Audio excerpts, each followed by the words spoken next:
Debates over integrating devout Muslims into society are not unique to the United States. Effective today, it is illegal to wear a burqa in France or a niqab like this, a Muslim veil that reveals only the eyes. The new law drew protest and confusion on the streets of Paris.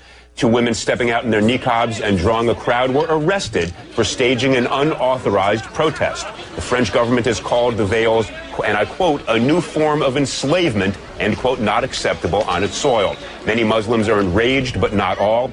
I'm joined by Hiba Ahmed, a writer for the blog Muslim Matters, who's against the ban. She's in Albuquerque. And Mona El-Tahawi, a columnist on Arab and Muslim issues, who wants to see the ban extended everywhere. She's joining me from Washington. Welcome to you both. Let me begin, if I might, by quoting President Sarkozy of France in his justification for the law. It's kind of a remarkable statement. He says, and I quote, this is the President of France, "The burqa is not a religious symbol. It's a sign of enslavement, of debaseness. I want to say this solemnly. The burqa will not be welcome on the territory of the French Republic. We cannot accept in our country women imprisoned behind a mask, deprived of all social life, of their identity." So, Mona, let me start with you. You want to extend this ban across the world. Do you agree with President Sarkozy that merely because somebody wants to dress like this, they choose to dress like this, they shouldn't be permitted to do so? You know, Elliot, I detest Nicolas Sarkozy. I consider him right-wing and racist, but I also detest the niqab and I detest the face veil. And I say this as a Muslim woman. I think it represents an ideology that does not believe in Muslim women's rights to do anything but choose to cover her face. And I find that I believe that the niqab dangerously equates piety with the disappearance of women. And so I support banning it everywhere because it's not in the Quran. It's not an obligation for a Muslim woman to cover her face. And my talk with you now, with you seeing my face, is going to be very different than if I was sitting here with my face covered. I believe the human face is central to communication. Okay, Mona, the only thing I would observe, and I want to give Hiba a chance to jump in, of course, but I heard you use the singular personal pronoun I many times, that I have no doubt you believe that, but why should your beliefs ban other people from wearing what they want to wear? That's what I don't get. Hiba, explain to me why you think the ban is a bad idea. I think that it's a bad idea because I think it's yet another example of men telling women how to dress, how to live their life. It's another way to try to control women. And to take it to a government level and to try to legislate the way that a woman dresses is not just wrong and against human rights, but it really violates the whole basis that the democracy and democratic countries are based on. This is a free choice. This is something that I choose to wear. I disagree that it's some right-wing ideology. It is something that is permitted in Islam. I have a master's degree in mechanical engineering, and I am free to do whatever I want, and this is a choice that I want to make. And just because somebody doesn't accept my interpretation of Islam or personally like it, doesn't mean that we can use laws to violate people's freedom of expression and freedom of religion. But let me just ask you this. When you go to the airport, you understand there are going to be obligations. They're going to have to check you for security like they check all the rest. When you get a driver's license, do they take a picture with or without your veil on? Absolutely. I want everyone to know that as a Muslim woman, as a Muslim in America, I am just as concerned about safety and security as everybody else, and I have no problem whatsoever accommodating any security issues that come about when I enter a bank, when I go to the airport, when I go to the DMV. I show my face, and actually in Islam, we are required to show our identity when we're in a court system giving testimony. This is absolutely something that is essential for the security and identification of people, but that doesn't mean that I should be banned completely from what I choose to do. Okay, Mona, let me jump in here. There are lots of types of dress that I look at and I don't like them. I think they're degrading. I think they're oppressive. Lots of things I see teenagers wearing that, I'm now viewed as old-fashioned by a lot of, my kids perhaps. I don't go around saying we should pass a law banning it. Isn't that fundamentally violative of the First Amendment? What possible reason can there be legally to say to somebody, you can't dress the way you want to dress? Actually, Elliot, the government does tell people how they can and can't dress all the time. You cannot walk outside naked. There are many states here in the U.S. where 3 or more people cannot be together in public with wearing a face mask. So the government actually does legislate over our wardrobe, but everybody conveniently forgets that. I would like to ask Hiba, once I'm done talking, if she works, because we've been on media shows together where we've been on opposite ends of this argument. And I know from what she said before that once she started covering her face, she started stopped working. So my argument is, and this is not just about I understand what the point that you were making earlier, Elliot. Feminist groups, many women's rights groups have made the point that what the niqab does in a society, especially for Muslim women, is that it creates a spectrum where that is the pinnacle of piety and that is the good Muslim woman.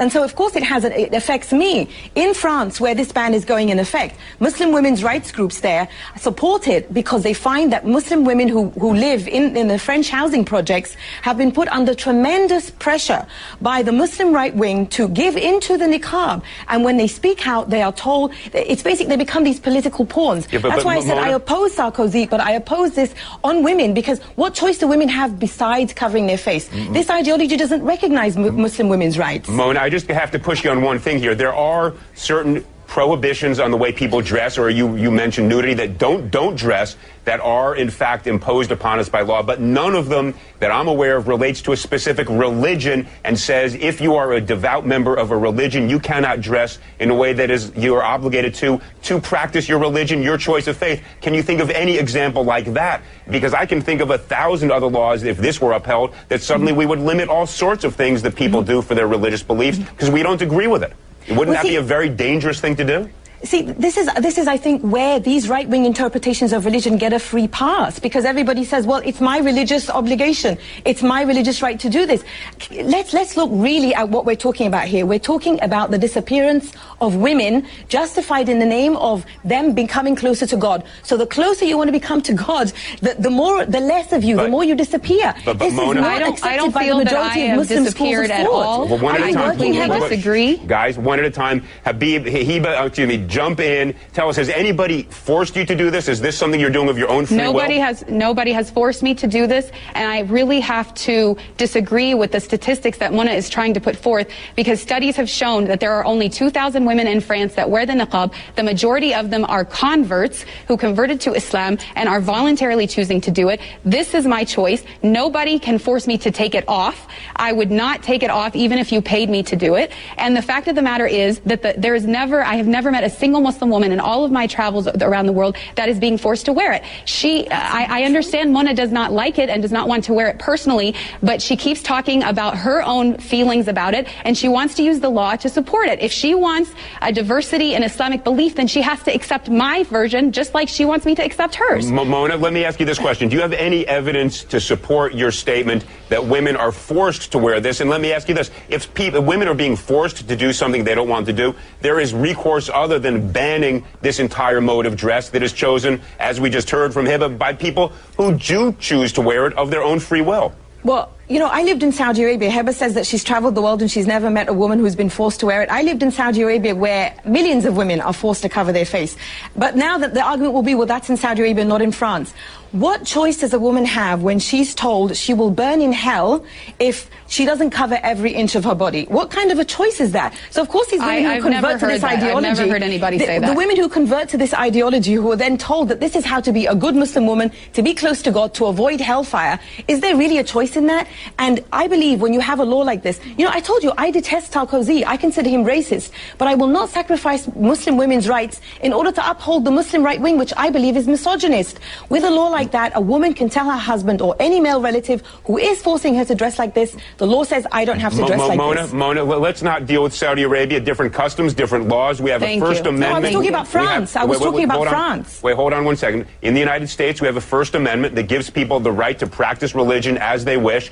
Do you not think that a law that in the United States that would ban this form of dress would violate the First Amendment permission to practice religion as each individual sees fit? Well, this comes back to religion again. Everything is allowed just because someone says it's their religious belief. You know what I think? No, Mona, you're going to jump in. Hold 1 second. It's banned or permitted until there is some compelling state interest on the other side, but it's got to be an overwhelming interest. What is the overwhelming interest that would justify us in banning a type of dress that people choose as a result of their religion? Well, all the reasons I just gave you, but I will repeat. I believe that this is genuinely harmful to Muslim women because it creates this pinnacle of piety in which a Muslim woman is told, this is the closest you can get to God, and she's disappeared. I'm no longer here. You don't even know who I am. The face is central to communication. Okay. And not just that, it objectifies women. The pinnacle of objectification. Look, I agree with much of what you're saying, but not as the matter of law. Hiba, you know, you get the last word. You haven't gotten a fair time on this one. Give it best 15 seconds you've got. Thank you.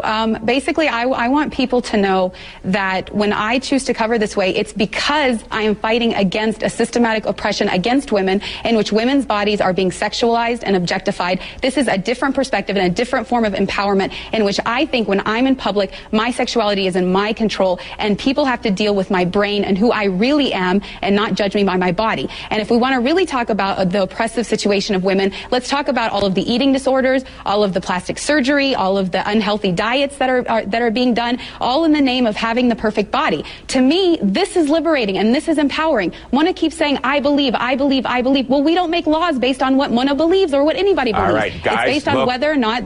This is clearly not an issue we're going to resolve in the next 10 seconds. I want to thank you both, Hiba Ahmed and Mona El Tahawi. Clearly a passionate and important debate.